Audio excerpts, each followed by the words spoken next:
What if every sneeze teleported you somewhere random? Allergies would be chaos. One sneeze and you were in the middle of a Walmart checkout line.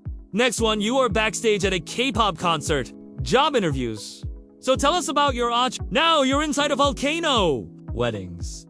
Do you take this woman? Ochu? Groom's gone, respawns in the men's bathroom at Taco Bell. Cold season would be insane. Millions of people sneezing into traffic, onto roller coasters, or directly into Minecraft servers. But what about you? Would you risk holding in a sneeze? Or just embrace the chaos every time? And right as you land from your last sneeze, you'd start over again, asking,